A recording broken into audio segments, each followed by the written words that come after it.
Perfect. So I'll try to start slowly because I see people joining in at the moment. So first of all, let me once again apologize for the cancellation of the last time. So I was really stuck in the airport for more than 12 hours.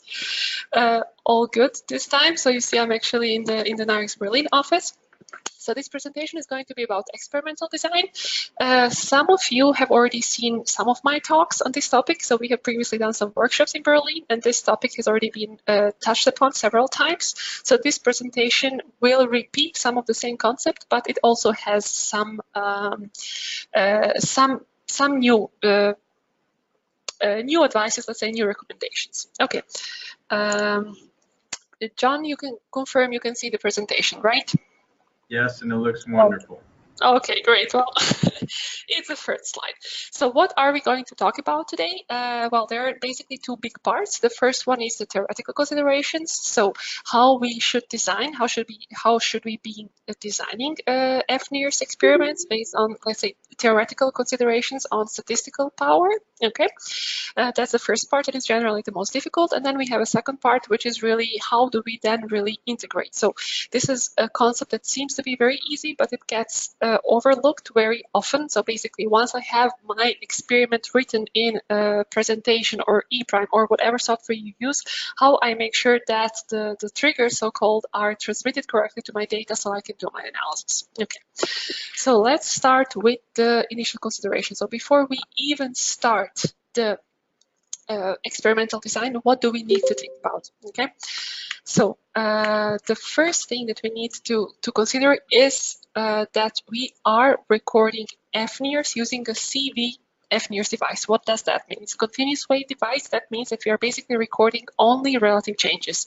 So very often I have seen people doing rest state recording without looking into connectivity. So yes, rest state is possible if you're looking into connectivity, but rest state by trying to simply collect a value and then like an absolute value, what people generally talk is like general oxygenation. So it is not possible to calculate the absolute values of oxygenation or concentration of oxygenated and deoxygenated hemoglobin and compare it to other states. The most typical example is really, for example, neurorehabilitation, monitoring of neurorehabilitation, for example, after a stroke, and you want to do one minute recording in a certain phase of neurorehabilitation, another 1 minute recording in 2 months after, so to monitor how the subject has been rehabilitating. And of course, this is not possible. So we are measuring only relative changes. So we have to have, unless we are doing, again, connectivity and resting state, we have to have some kind of task or change that we induce or have the subject do so that we can measure some kind of change. Okay. Again, another big limitation is, as you're all aware at this point, is that we are recording only the cortex, not deeper than cortex. So if you are a fan of the amygdala or the hippocampus or things like that, forget about it. This is another question that comes very often. So that will be a limitation of fNIRS forever. So technology will improve and we will eventually be able to increase penetration a little bit, but not much. So we are only exploring the top surface of the cortex. Actually, this topic was just touched upon on the Facebook page of the fNIRS Society, where you can see that they speak that only actually the top millimeter or 2 millimeters of the cortex can be explored by fNIRS. Another topic that may be different if you're coming from the fMRI world is the high inter-subject variability.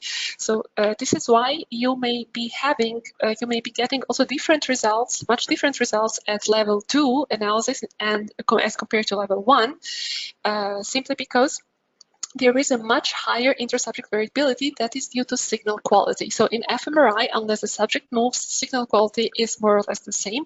In fNIRS, due to the difference in hair, due to the difference in skin color, or simply of the preparation quality, there may be a much higher inter-subject variability that may also affect the reliability of your level 2 analysis. So it's another thing that we need to consider. Exactly, possible artifacts. Okay, this is fNIRS is actually here no different than any other technology. If yes, then it's even better because it's much less susceptible to artifacts, especially motion artifacts, than other technologies. It's still something that, of course, we need to take into account and we need to monitor, and especially and if possible, control for.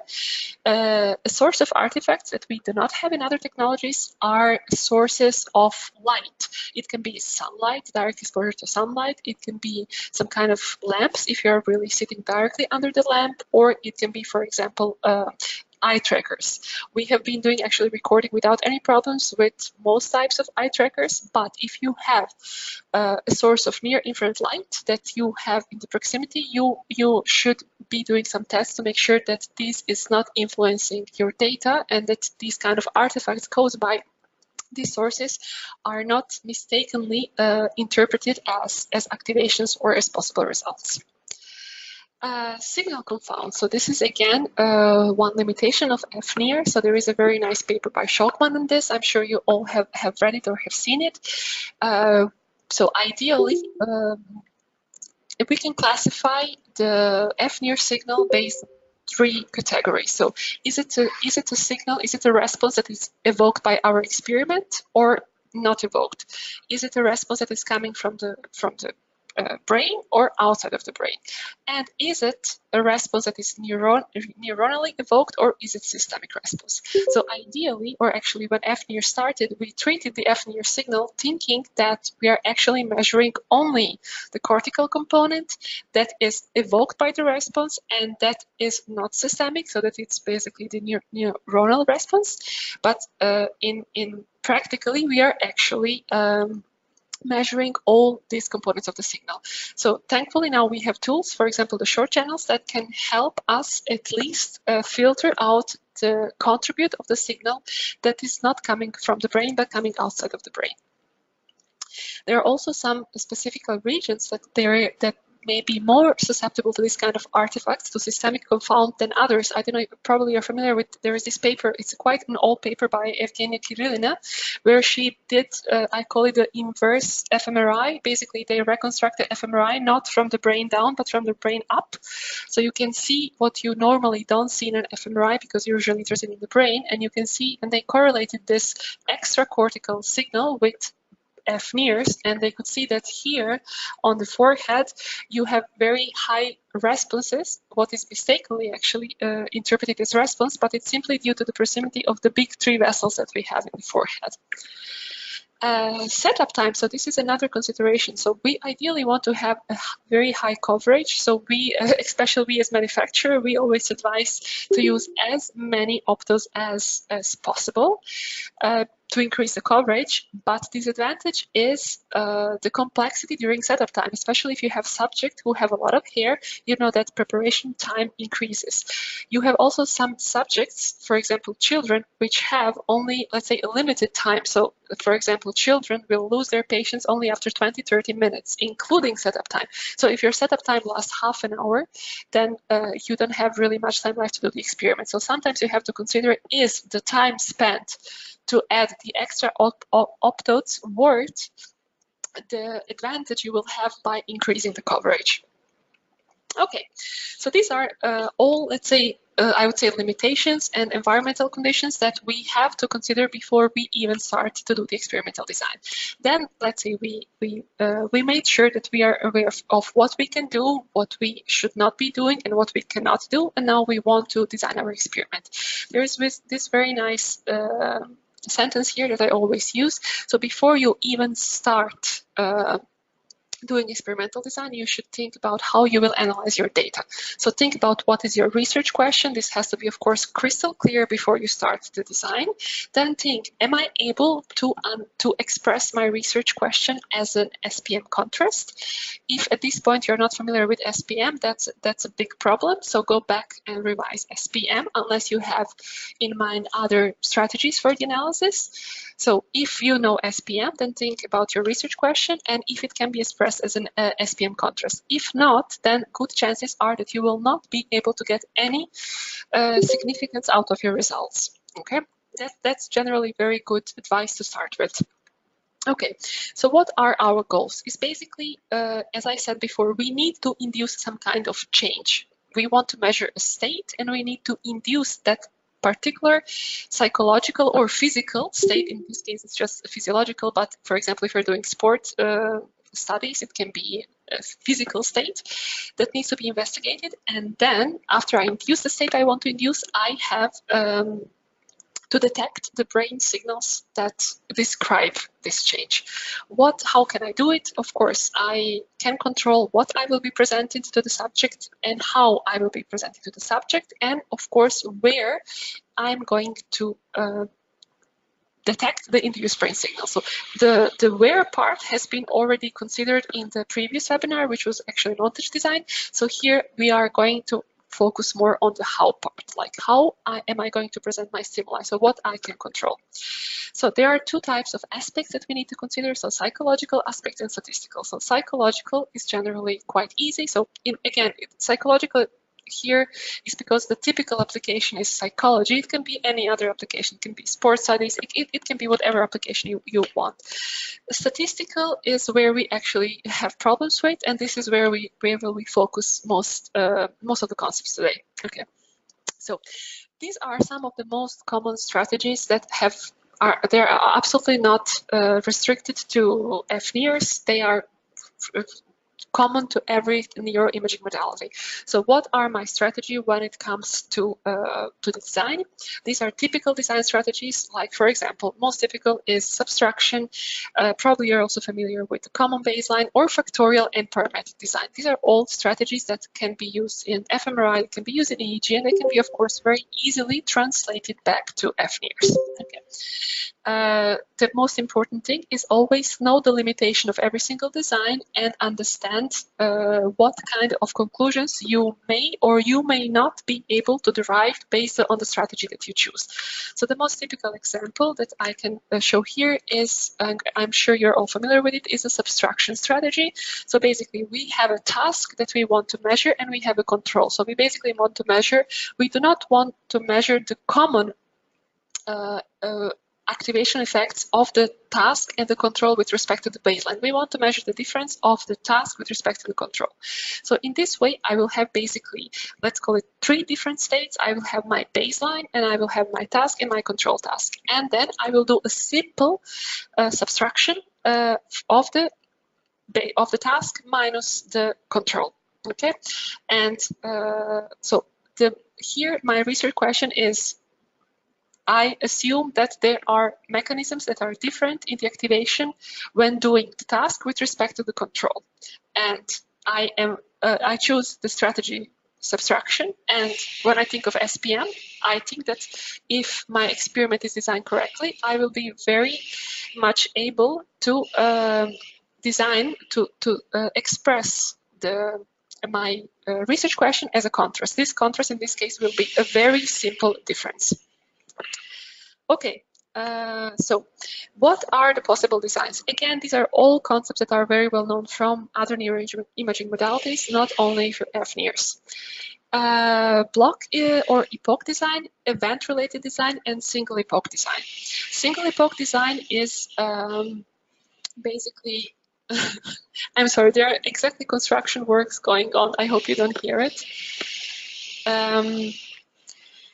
So block design is typically it's what is most commonly applied in fNIRS, simply because, as you will see later, it has the highest statistical power. Event-related design is actually most typically applied in EEG and lately also in fMRI. And then we have what we call single epoch design. It's kind of a mixed.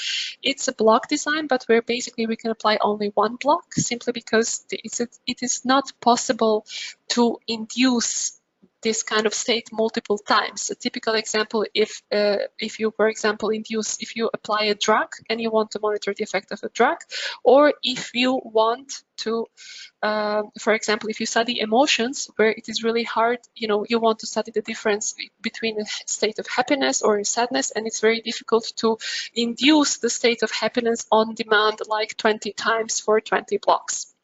Okay. So general rule of thumb. So you will see later the explanation, but we can, as I already said, it is always better to use block design because it can be statistically proven that block design has highest statistical power. Later I will also show you the theoretical explanation why, but this is the general rule of thumb. This is also why every technology, every neuroimaging modality has started with block design. Because at the beginning, if you at the beginning of every technology, you still don't have the highest signal to noise ratio. So you want to have an experiment design that gives you the highest statistical power, and this is block design. So ideally, if you're able to, you should always use block design. The key word I said here is if you're able to. Why? Well, because there are some limitations intrinsic to the block design that may make the block design not feasible in your case. So, well, if you remember, we were talking about statistical considerations and psychological considerations. So statistically, block design is the optimal, but there may be some problems related to block design that make it not usable. For example, you may have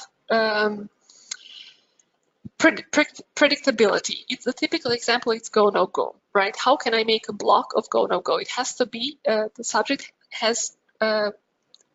In certain cases, the subject should not be able to anticipate the event. So if we make a block of no-go events, it doesn't make any sense. So I'm not able to induce the state I want to induce. Or for example, the time on task. Sometimes the processes I'm interested in are very limited in time. For example, face recognition. Imagine you're having an experiment where you show children or adults some pictures and you want them to recognize faces.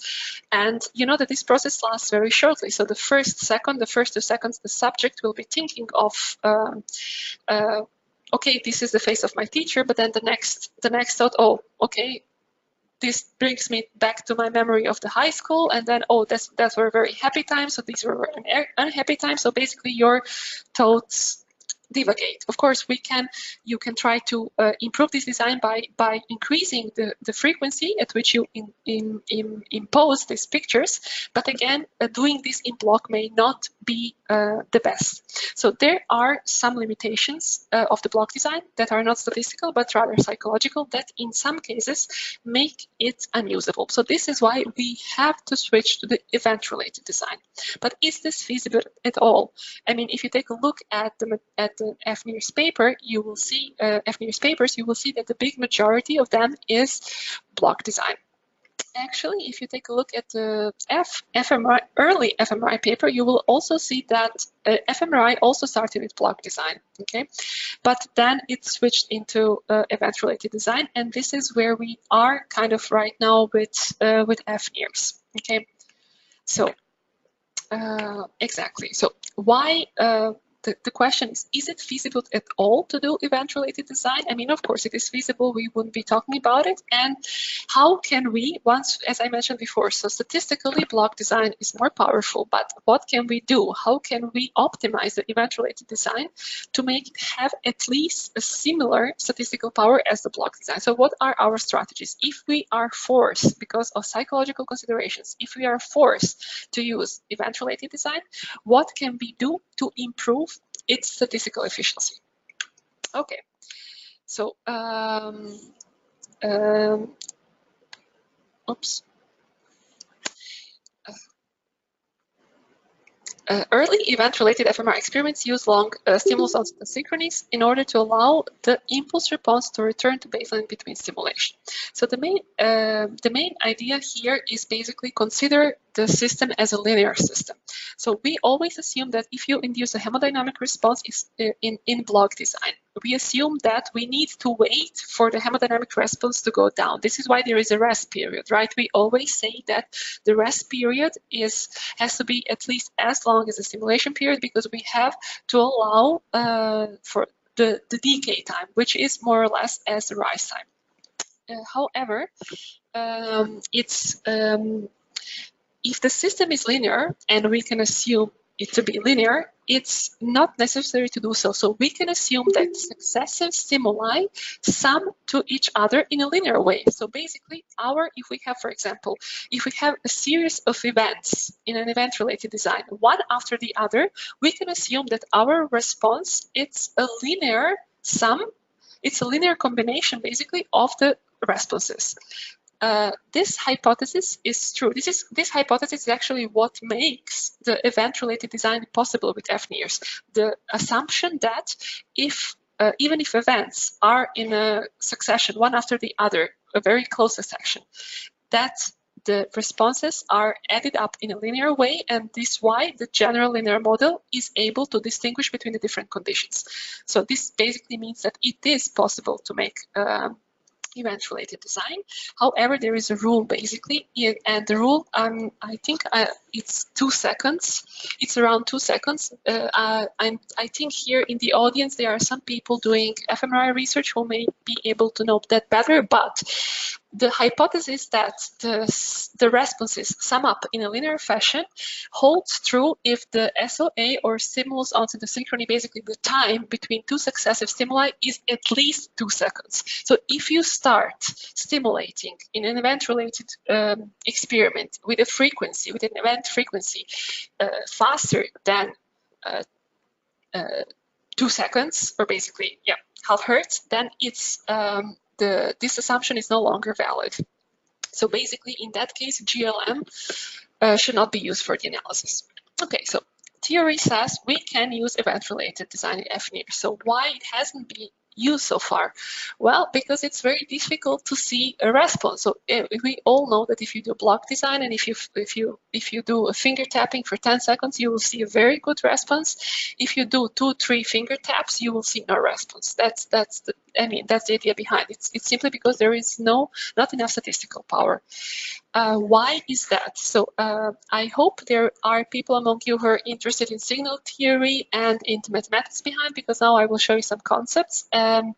Maybe it's a little bit difficult for you to understand, but I think this really, actually, when I saw this explanation in frequency domain and time domain, this is when I really understood for the first time some concept of experiment design. So maybe for some of you it will be also a good way to understand it. So if this is you see this, right? This is our impulse response, and you all recognize this. This is the hemodynamic response function, right? This is how our brain responds, how our hemodynamic response looks to a single pulse input, right? This is what in signal theory it's called impulse response. It basically means what the response looks like if the input is a pulse, and here we have a series of pulses, right? So let's say that we have a system that can be described as a box. This box has an impulse response that is equal to our actually hemodynamics response function. So the signal theory tells us that if the system is described by this impulse response, and we know that our system, we are a system, our brain, let's say our neurovascular coupling is a system that can be described with this impulse response, then the response to a series of events can be described as a mathematical convolution. So if this is my experiment, okay, and this is the impulse response, then the data I should be seeing in the output, or basically the data I should be measured, looks like this. This is a process which is called, it's a very simple process, it's called convolution. It's a mathematical operation similar to cross-correlation. And it basically tells me a lot. So you all recognize, for example, if I do an event-related design, and you see here that the frequency is, I have a stimulus every 16 seconds, right?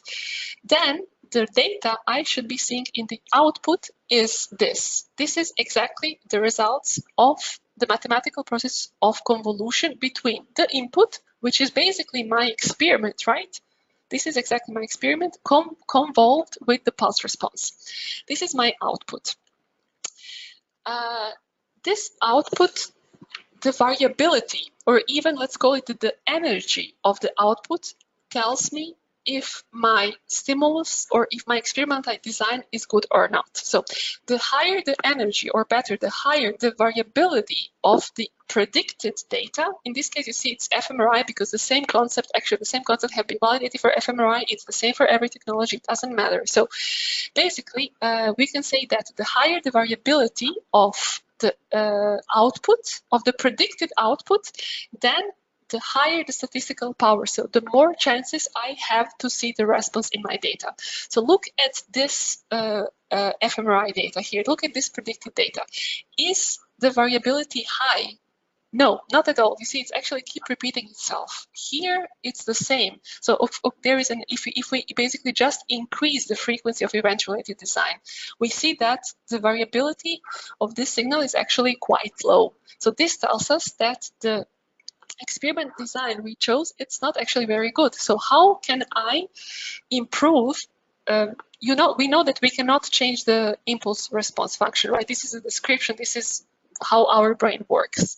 To increase the variability or the energy of the predicted data, we only can work on the stimulus. So what can we do mathematically on the stimulus to increase the variability of the predicted data, or basically improve the statistical efficiency of our experiment? So let's see. Any better? So maybe now you will understand. You all are familiar with jittering, or another strategy of jittering the interstimulus interval is basically introducing null events, which basically changes the frequency. So imagine this is the same stimulus, the same experiment design we had before, so a fixed frequency. So we have events every, 4 seconds, but some events I simply don't show it. So I introduce null events. This randomizes basically my frequency of simulation. So look now at the output. Do you see that the predicted data now look very different? They have a much higher variability. So this means that the variability of the predicted data is higher. So the statistical efficiency is much higher. So I have better chances from this signal to be able to extract the responses. So basically, maybe now you can understand why jittering or introducing null events is so important in event-related design. Because if you don't do so, the variability of your predicted data is very low, and there is no chance to extract any information out of those data. Out of this data, you can extract a lot. Okay. So here we can see that by simply adding null events, so we are changing nothing to the, we are not manipulating our data. We are not changing nothing on our subject. We simply change the frequency of exposing this. So this is very similar. Introducing null events, as I said, it's very similar. Also, another strategy of doing this is simply jittering the interstimulus interval, right? Because adding null events means basically changing the average interstimulus interval.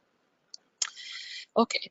So actually now this is the best part. So we see that we can improve the design by looking at the predicted data, how it looks, and by trying to improve the variability. But we have also better ways. So we can understand mathematically. So what is mathematically the best experimented design?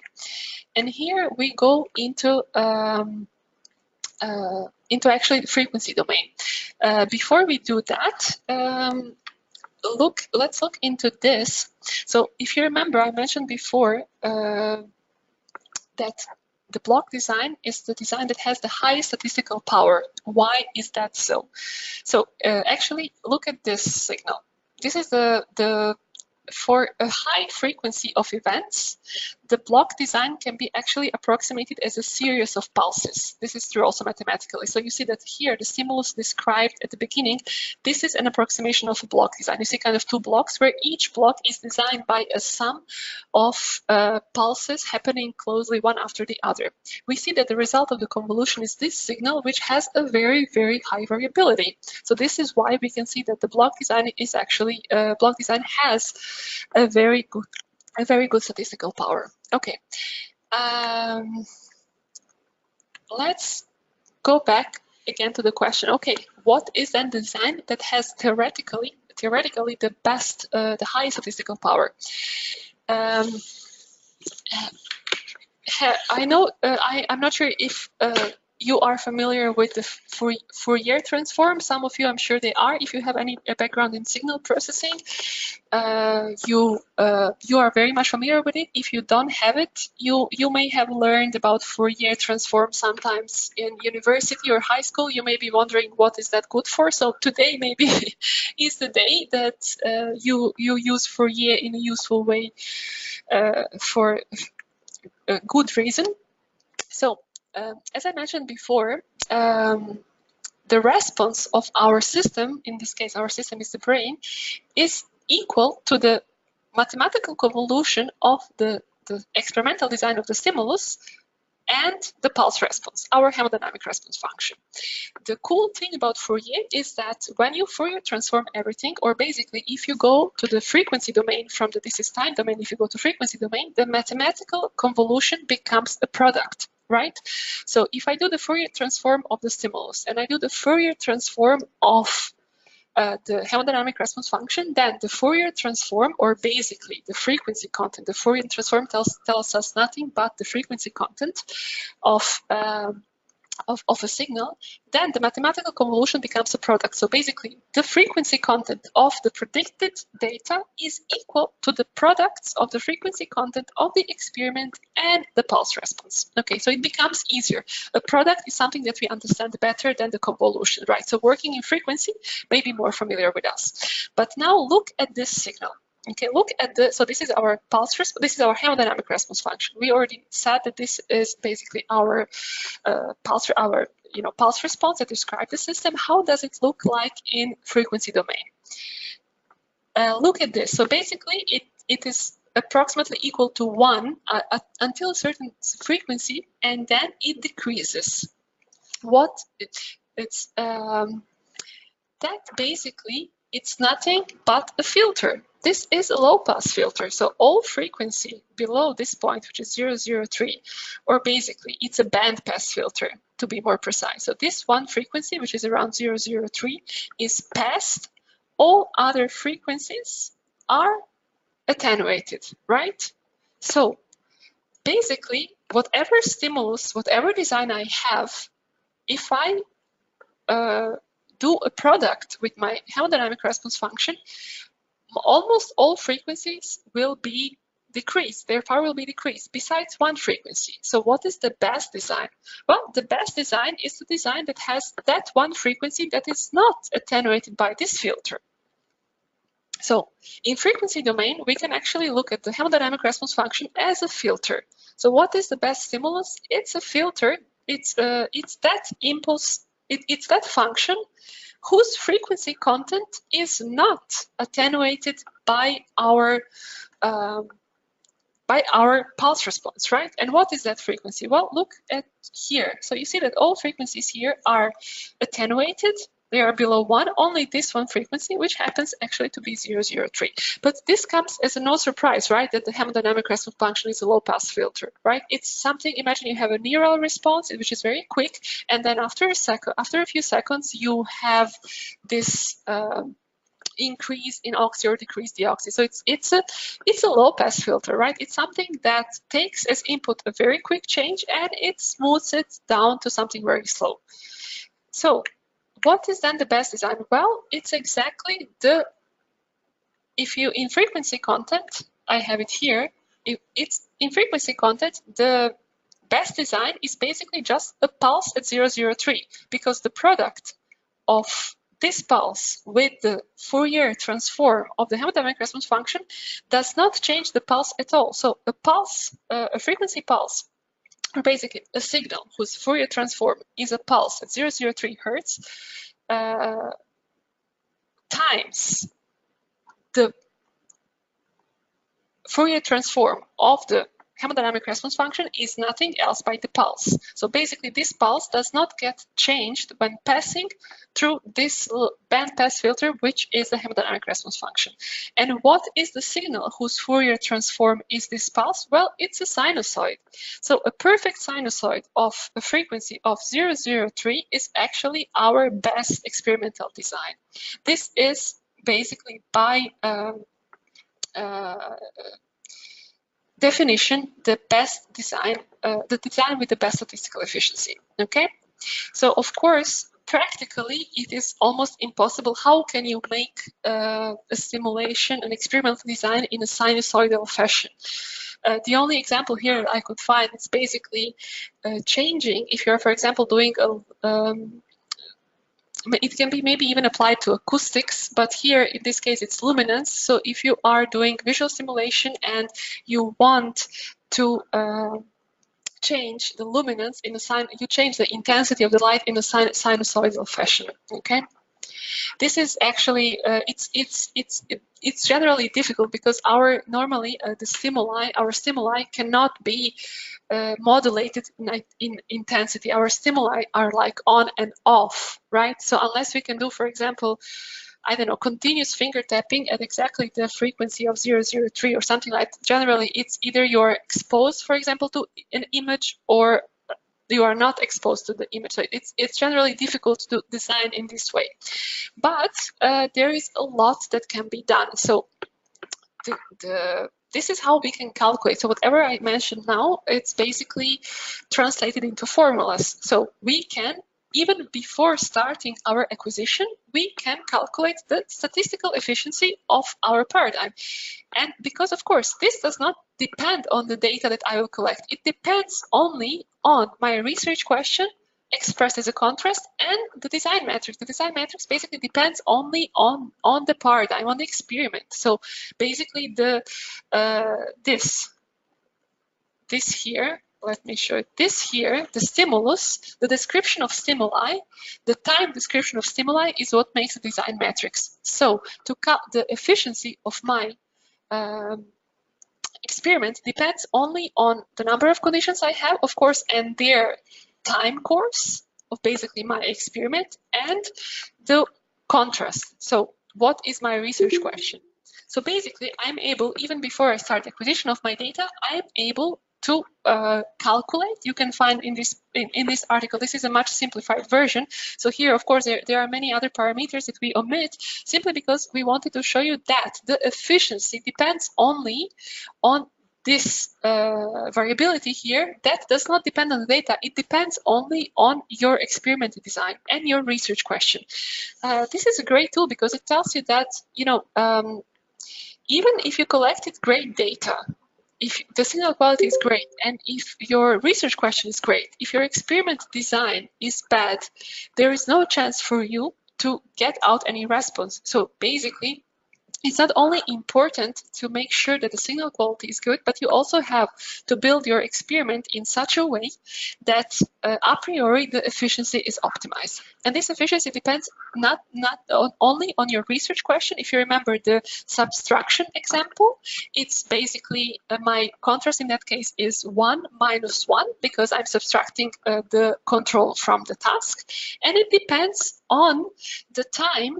It depends on the pulse trains in which, so the timing in which I present the task and we call this the boxcar function. So if I go back, this is a boxcar function and this is basically the timing. So this is stimulus off, on, off. Sorry, off, on. And this function describes when a stimulus, a condition is on and off. So based on the time course of the boxcar function and the contrast, I'm able to calculate the efficiency. Okay. Yes. So let's go. I hope now I went a little bit into signal theory, but I think it gives a good explanation of why it is important to look into efficiency, and especially that the efficiency does not depend on your data at all. The efficiency is something that you take care of and you optimize even before you start piloting your data. So concluding, block design. It's well, what are the advantages? As I mentioned before, well, it's generally super easy to program, super easy to build an experiment in whatever software you use. And as mentioned many times, it has the highest statistical power. The disadvantages is, of course, main use saturation. So you cannot finger tap for 40 seconds because after, or you cannot do some certain physical activity for 40 seconds or 20 seconds because, of course, there you will induce physiological saturation. As I mentioned before, there are anticipatory effects, so you cannot do no-go for 20 seconds. There are certain tasks that are simply not doable in a block design fashion, and there is also higher physiological coupling. What does that mean? Well, if you do some task for a longer period of time, you may induce some effects that in turn may be affecting your hemodynamic response. For example, by doing finger tapping or physical activity for 60 seconds, because your block lasts 60 seconds, you may be increasing your temperature or you may be increasing your blood pressure, which in turn causes systemic effects that alter your response. So basically, you may be seeing in your data responses that are not due to your main task, but to the effects coupled or induced by your task. Okay? Event-related design is basically, of course, the opposite. So it does not have, it has less physiological coupling simply because the condition lasts for a very short period of time. So there is no chance for the organism to create physiological effects and physiological coupling, sorry. And of course, you can create experiments where there is no anticipation. So in this case, of course, we can create our go, no go. Disadvantages is because of statistical power we had before, we mentioned before, we need to make some changes to the paradigm to make sure that the statistical efficiency is good. So for example, we need to introduce null events, or we need to jitter the interstimulus interval time, etc. Okay. So, if you do not want to look into the formulas, or if you do not want to calculate the efficiency of your experiment, here are some practical recommendations that you can follow that are, however, of course, extracted from the formulas I have presented before.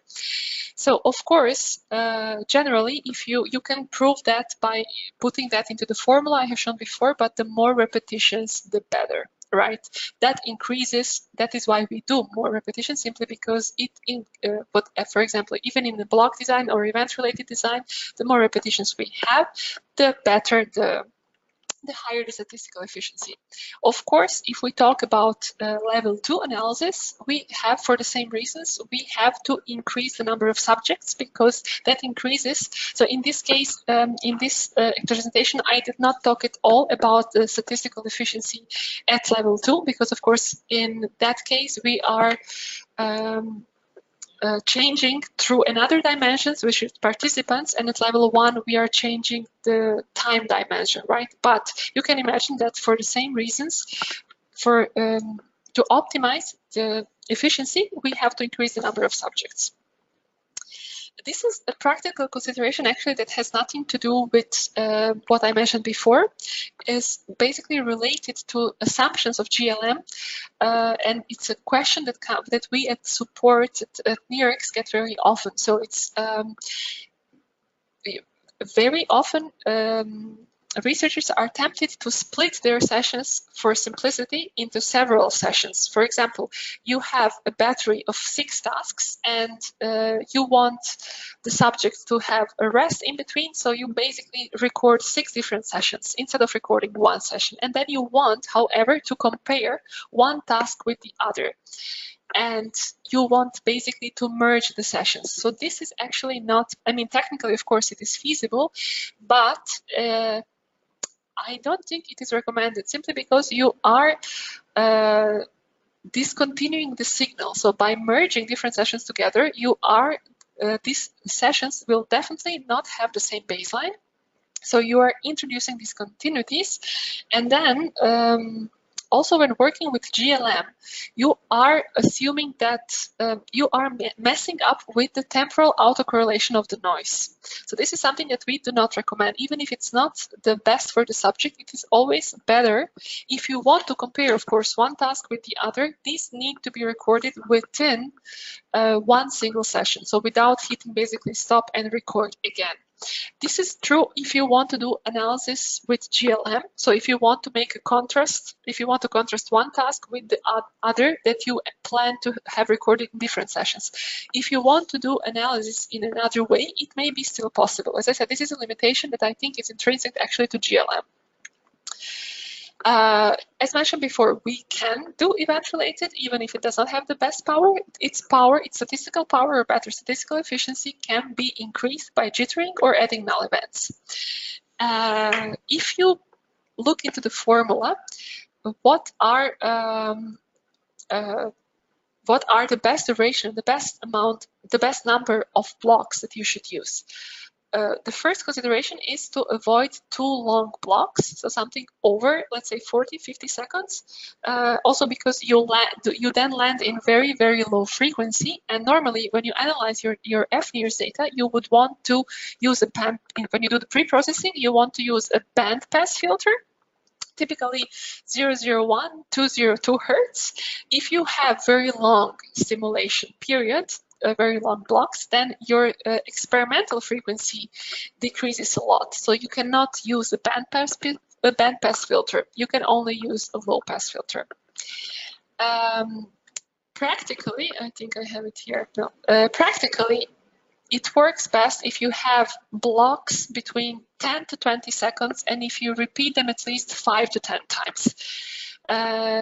There was one question, I don't know if the person who posted this question before starting the webinar is here, but the question was whether it is better to increase the duration of the blocks or to increase the number of repetition of the blocks. So again, I don't think there is a concrete answer. So I think this depends on the parameter. It depends exactly on the number of repetition and on the exact duration. So the best answer is really to go through the formula I have mentioned to you before and calculate it exactly. But my personal feeling is really that the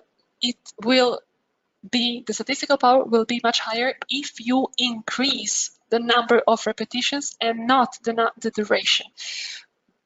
Not related to the statistical power, there are also other aspects which are related to increasing the duration of the block, which are not favorable. One of them is basically saturation, physiological saturation. So it's simply some tasks cannot simply be done for such a long period of time. And another aspect is exactly this that I mentioned here. So the introduction of very low frequencies into your experiment that you do not want to have simply because you have very long simulation times.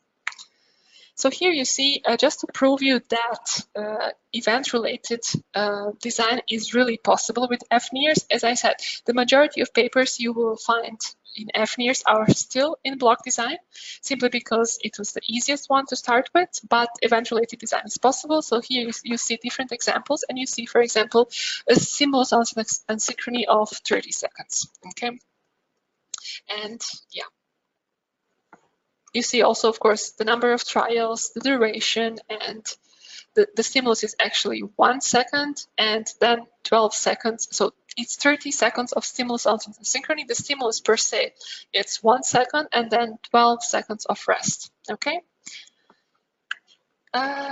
Okay, this is another interesting approach which relates to the fact that what I noticed, what I mentioned before, with the subtraction.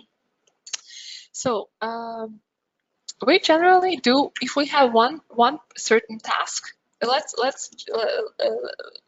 think about this concept related to the block design because it's easier to understand. So generally we have our task and then we have rest, task, rest, task, rest. And my contrast is basically 1, 0, or basically I'm looking, it's a very simple experiment with only one task. So I contrast my task to rest. But can I actually omit the rest? Because the rest phase increases the duration of the experiment a lot. So whatever the duration of your block is, the duration of the rest has to be at least equal to the duration of the block. And this basically doubles the time of the experiment. Also, this is something I found in a paper that was presented. I forgot the name, maybe I have it here. Yes, this is, this is the paper. Yes, exactly. So it was presented last time by Ted Huppert. I think Teresa is a collaborator of him.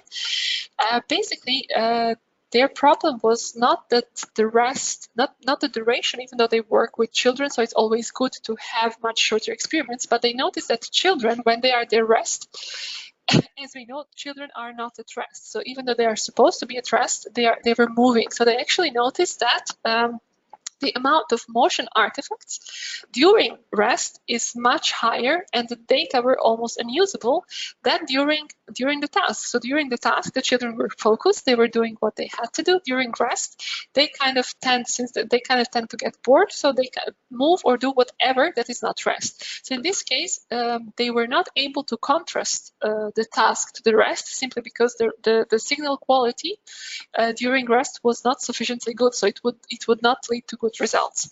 So the mixed design, another example is here. The mixed design is basically doing no rest at all.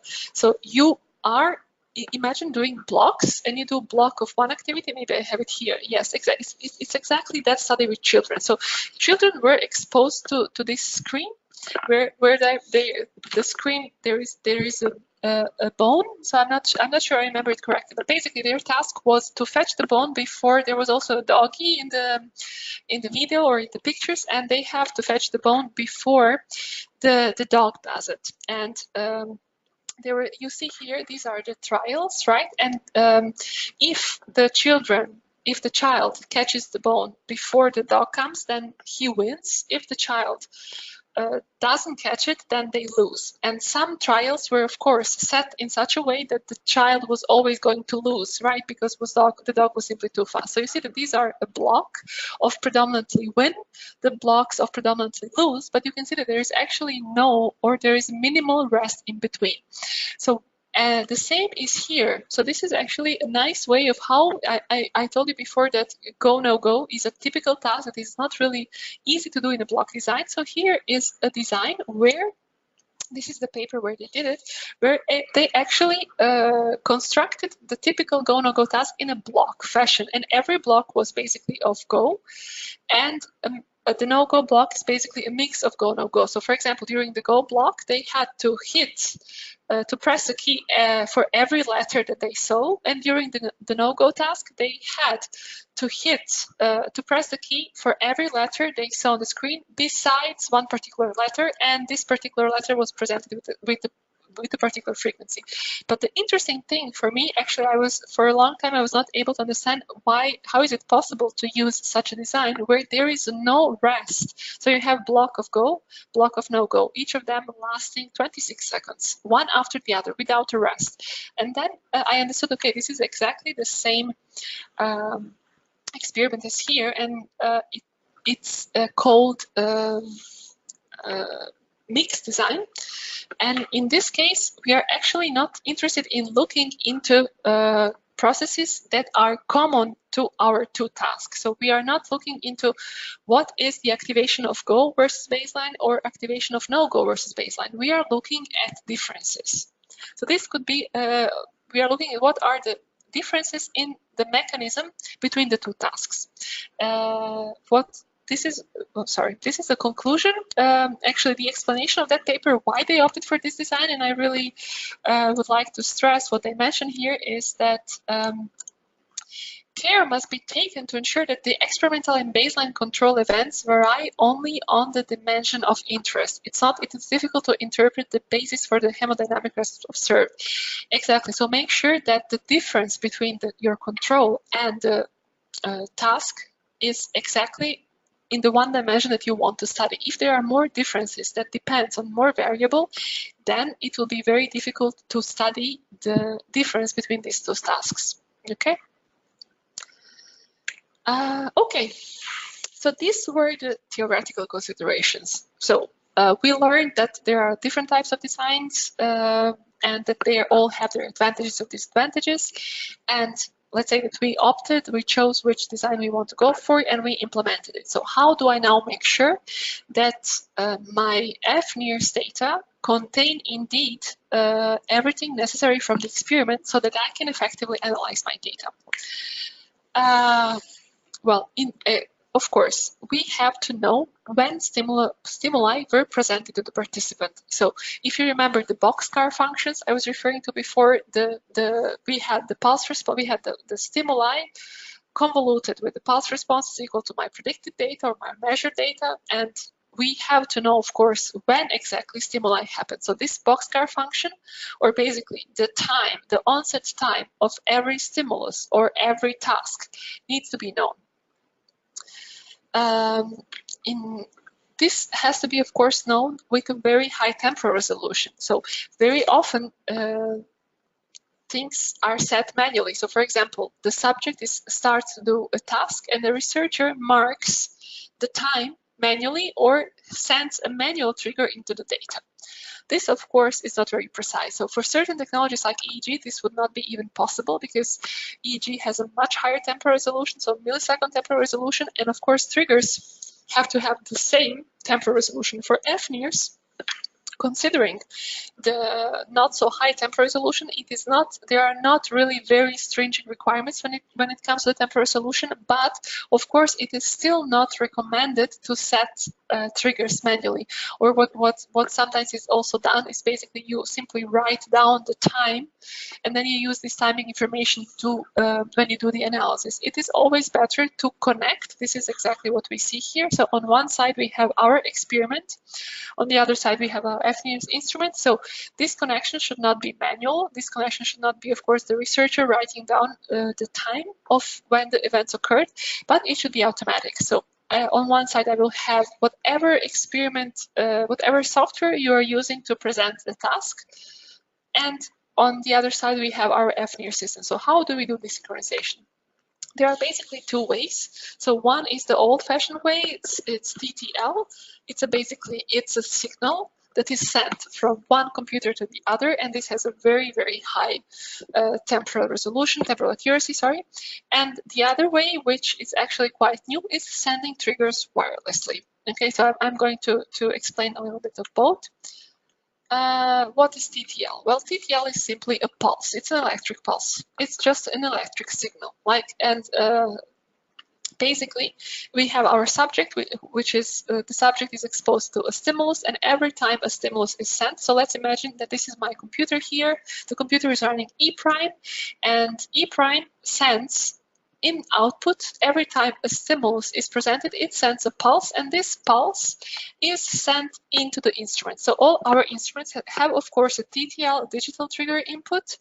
The NIRS port has a 4-bit input, and the NIRS Scout has an 8-bit trigger input, and the systems are provided with a cable. So the standard and the most classical solution was that whatever software is used to run your experiment, that software sends a pulse, a different pulse for every different condition in output through the parallel port, the so-called LPT port.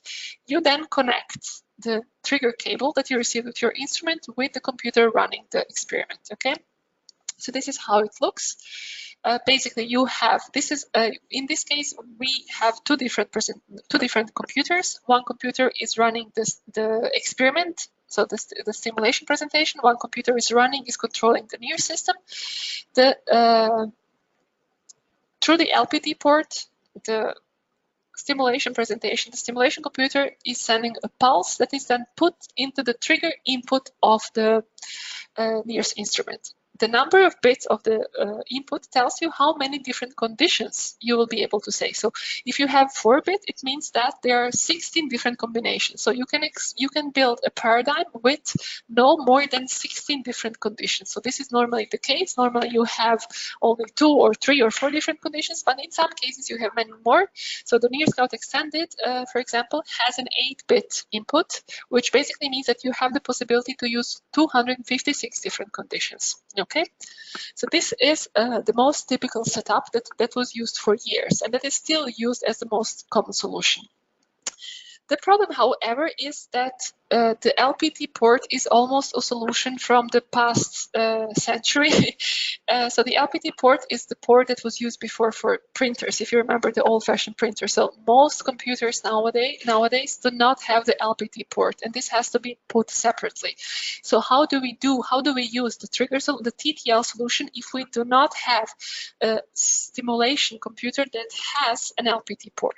So there are now actually many solutions available. This was not the case a few years ago.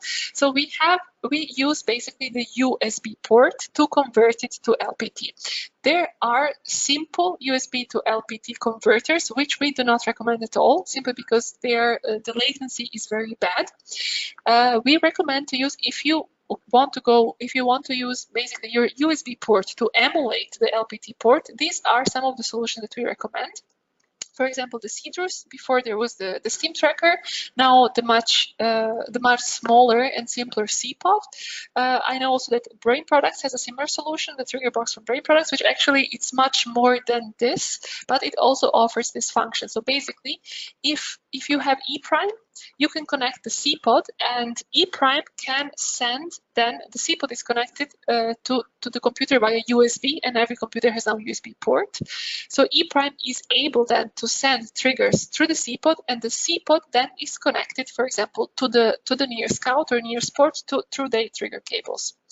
Another solution that works also well is what was previously called the PCMCA slot. So you have these LPT cards or Express cards or PCMCA cards for desktop and for laptop as well.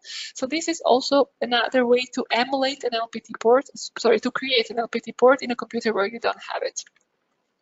So how it works in the case I'm using, for example, the CPOD, as I already explained. So I have my presentation computer, which now does not need to have an LPT port anymore.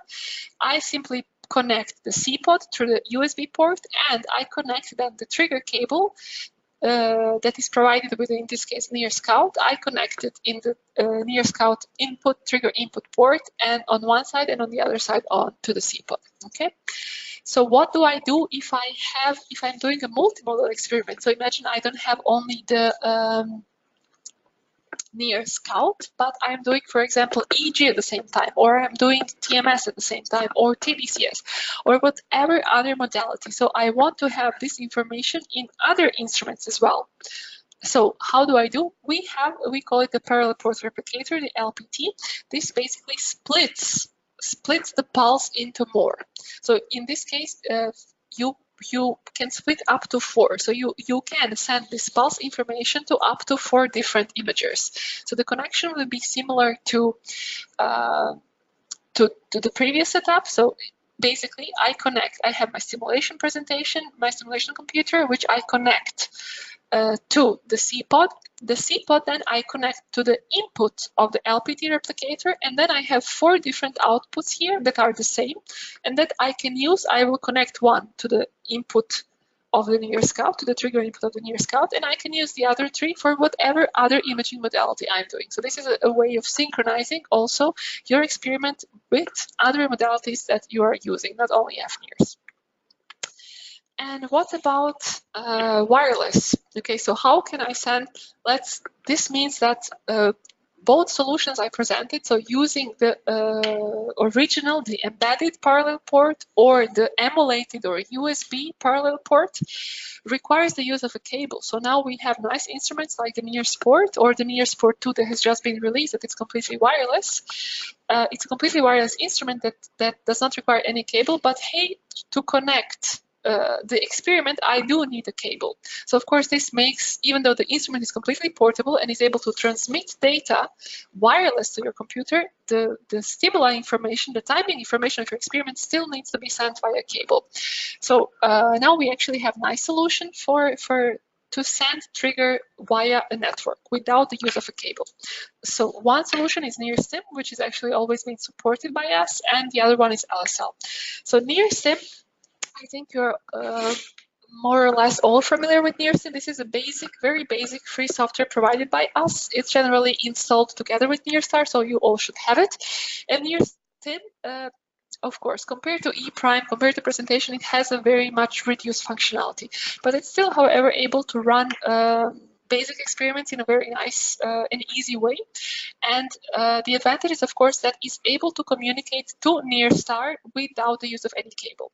And starting from the last, I think from the NIRStim 3.0 version, this communication does not require the NIRStim and NIRS to run on the same PC. So if you're in a lab, you can have your NIRS PC and you can have your NIRStim PC. So NIRS will still be able to receive triggers from NIRStim, even though it's not on the same computer. But of course, the two computers have to be in the same network. But again, if both computers are connected on the same wireless network, then again it means that you don't have any additional cable. So you can run, your subject can have a laptop in front of them with your experiment, and within the lab network, university network, and NIRS can be within the same network but somewhere else recording the data. There is another additional capability which makes NIRStim nicer, is basically the possibility to control several clients. So NIRStim has also works as a host and client solution. So if you can run NIRStim on a central computer, and this central computer can run several installations of NIRStim on different computers. And the nice thing is that all of this can run different experiments.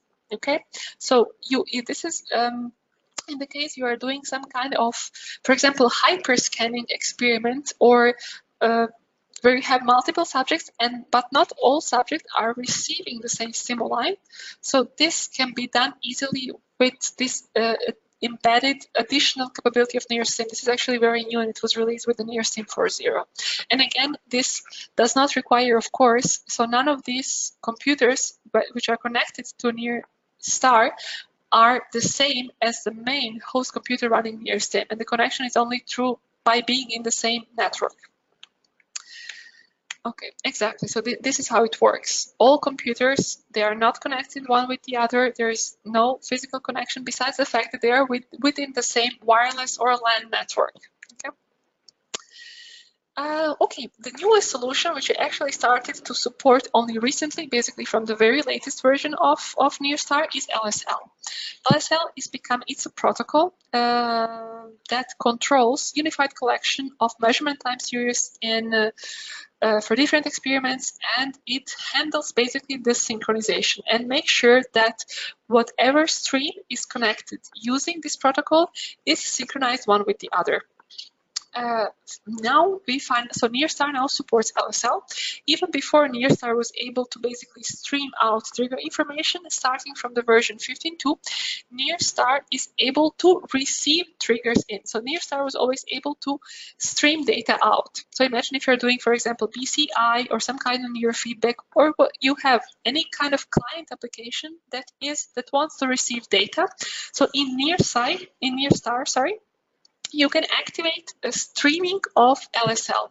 This means that whatever client you have that also supports LSL will be able to receive your NIRS data real time.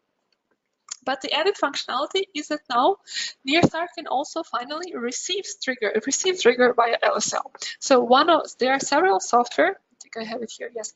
There are several software that support LSL.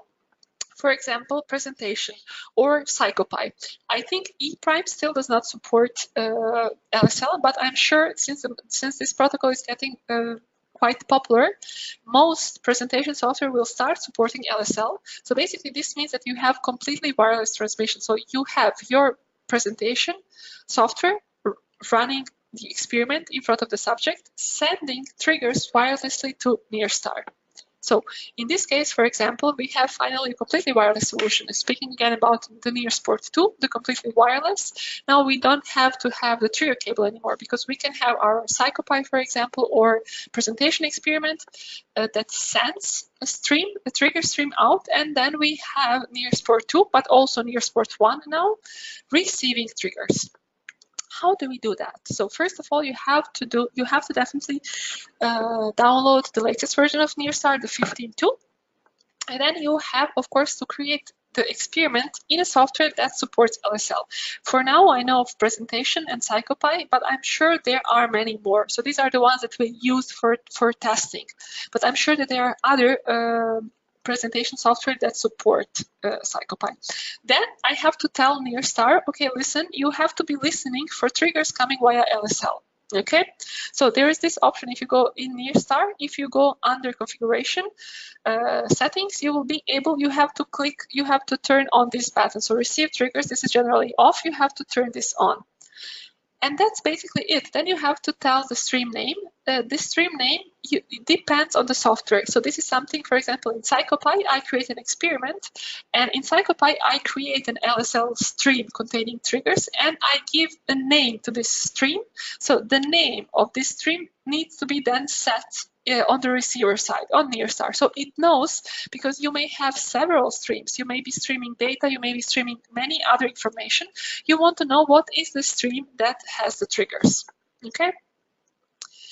And that's basically it. Of course, for this to work, the computer sending the triggers and the computer running NIRstar have to be within the same network. So of course, it does not have to be the same computer. It can be the same computer if needed. It can be very well different computers, but they have to be connected in some kind of network. That's it. So basically setting the trigger reception over LSL is super easy with this new functionality.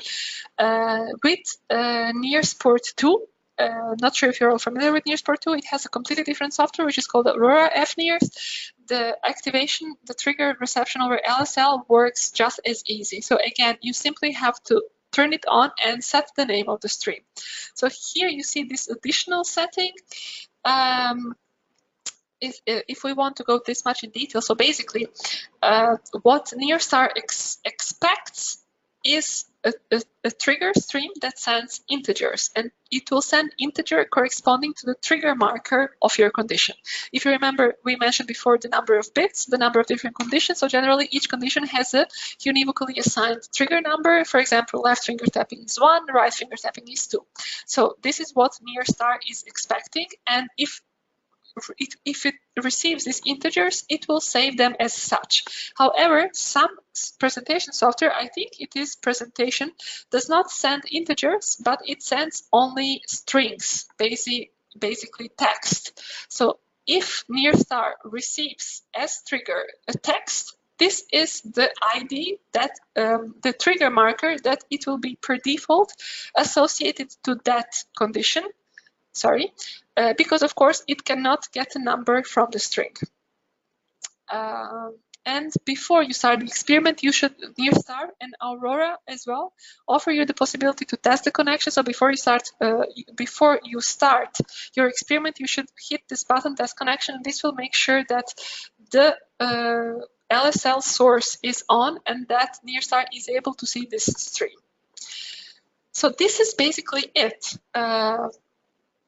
The transmission of triggers via LSL is quite new, and we are actually really happy that it's supported, because I know it solves many of the problems. Again, specifically related to mobile studies, because the instruments were definitely portable and mobile, but if you have to use a very big trigger cable, it makes the experiments much less mobile, much more difficult. Here is basically a few suggestions. This is just a summary of how we should be proceeding. I mean, I'm sure you're all very much familiar with all this content, but let's just make a brief summary. So, of course, as I mentioned before, we have to be very much aware of what we can do, but most importantly, of what we cannot do with NIRs. Then we have to set our research hypothesis well before we start the study. Normally, not normally, but sometimes we first do the study and then we try to understand the research question based on the data that we got. So this is not how we should be doing. Then we try to consider what are the different designs possible for the study and their limitation. Based on their limitation, based on our research question, we tried to understand, we decide basically which design we go for.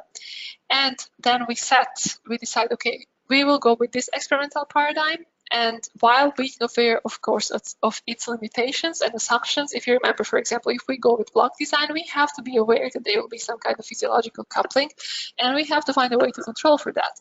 But once we set experimental design, we try to optimize it by working with efficiency.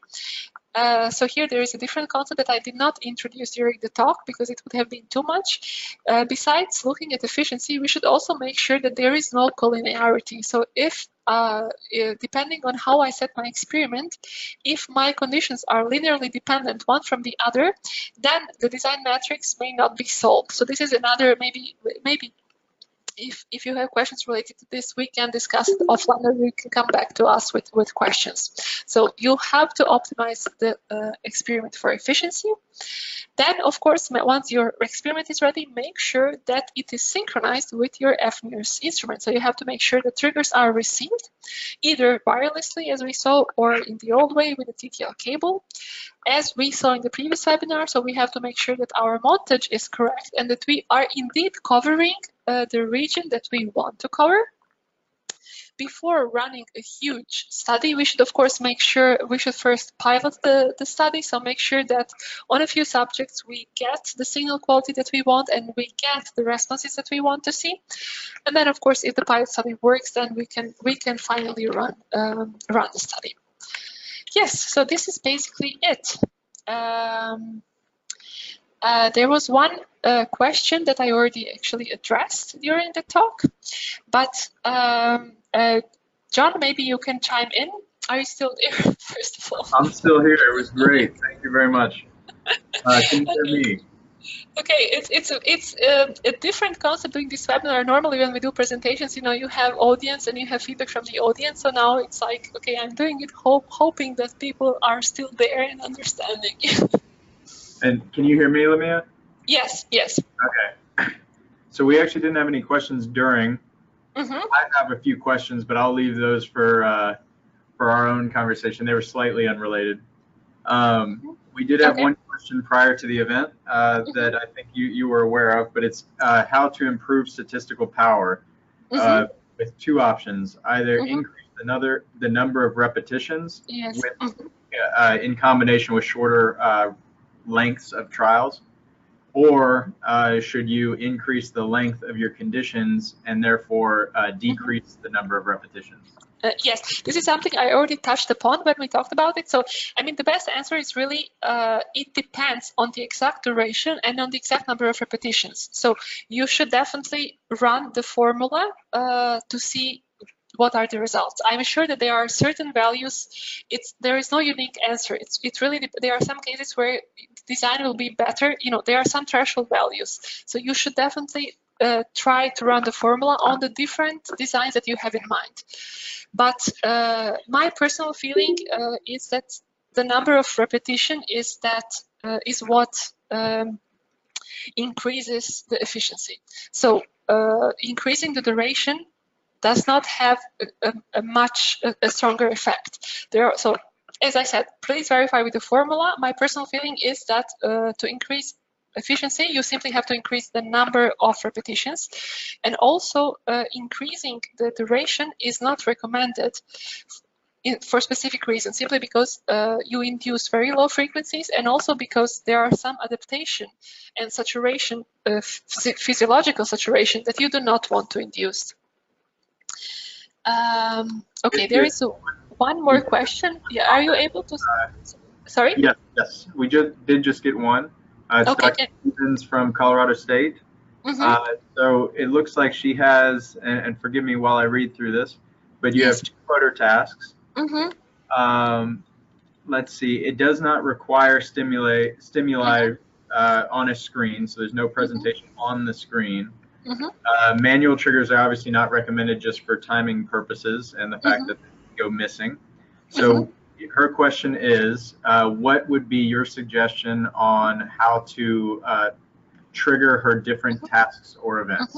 Okay, this also happens often, but it really depends on how the subject knows when they need to start the task. So is this, do you tell them that they need to start the task, or do they just have to start by themselves? Or, if they simply start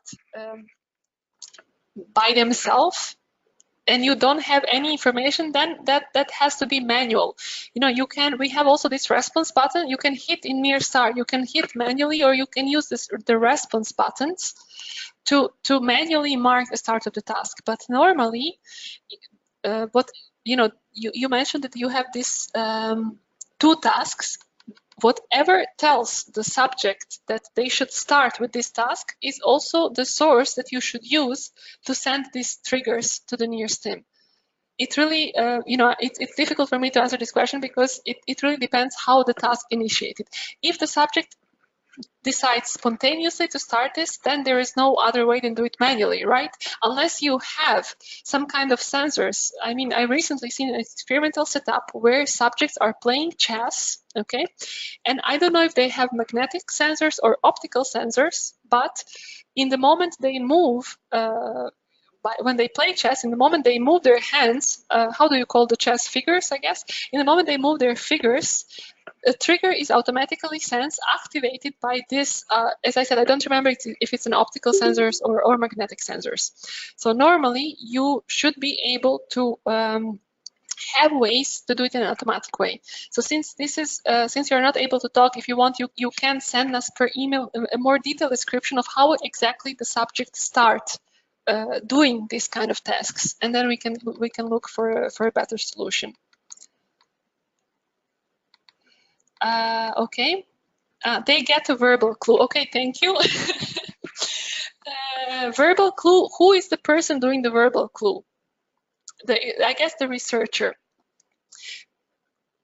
And again, the verbal cue is decided based on what? Can you not make an experiment that tells the researcher, okay, signalize to the subject that they have to start? So the same experiment will tell the researcher, okay, present the cue, and it will also send a trigger. Okay, in the meanwhile, there is another question here. Is it a good idea to look at the power spectrum of the acquired data also for considering the experimental design? Well, I mean, you consider the experimental design normally when you are considering the experimental design, you don't have the data, right? You should be doing the experimental design much before you do the acquisition of the data. But of course, you can do some kind of experiment so you have the idea. It's, I think, the only reason why you would want to do that, but I'm not 100% sure, so I would need to think better about this, is really the very low frequencies. So you have to make sure that if you have an experimental design that creates very low frequencies, you have to make sure then that this signal is not cut out when you do the processing. For example, if you have a stimulation time of 60 seconds and a rest time of 60 seconds, then your so-called experimental frequency is 120 seconds. Sorry, the experimental period. The stimulation frequency is 1 divided 120. This frequency, which is 000 something, is your experimental frequency. This is what you will be looking into your data. So you cannot put a filter. If you use the standard filter at 001, this will definitely cut out everything lower than that. So it will also cut out exactly what you want to see. I think that's it. John? Yes, I think that is it Yes. for us. Although, wait. I believe we have one more that popped up. Uh-huh. So we have, let's see, we have a left and right hand grasping task that is randomly shown up in the experiment. So it seems to be somewhat of event design. Each task block is 10 seconds, followed by 15-second rest. Is it necessary to add another resting period between the tasks? Okay, I have to reread this by myself. Oh, okay. Okay, hand grasping task randomly shown up on experience, perfect. Each task followed by 50 seconds. This is perfect by now. Is it necessary to add another resting period? So there is only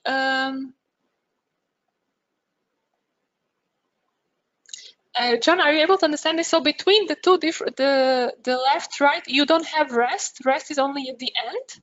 I think I do believe, I think I understand it. It seems to actually be very similar to our left and right finger tapping experiment. Yes.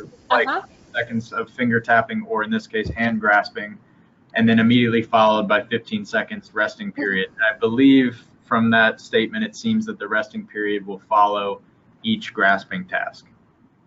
So yes, I mean that is the most standard approach. So, each task is followed by a rest. So you cannot randomize completely your condition. You have to put the constraint that each task will be followed by a rest, right? So you create a block which consists of task plus rest, task plus rest, task plus rest.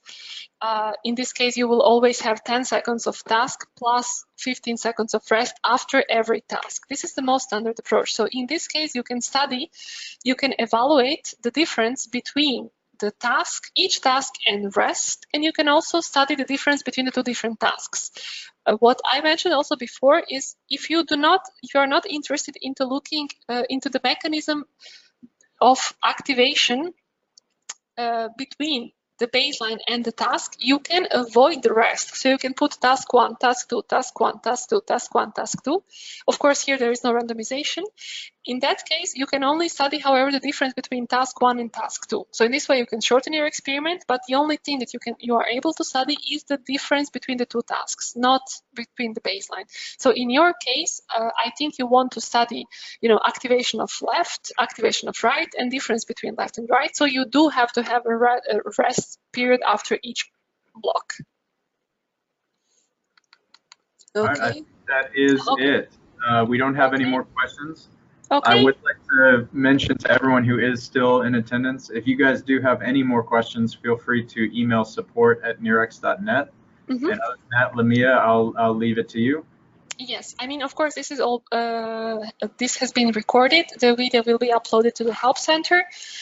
And again, as I said, if you have any other follow-up questions that that require us to understand better your paradigm, please feel free to send those to us. Just make a detailed description of your research hypothesis and what is the suggested experimental design and your question. So this will give us more information to be able to advise you better. Okay, rather than that, thank you very much, and have a great rest of the day. Thank you, Lamia. Bye, everyone.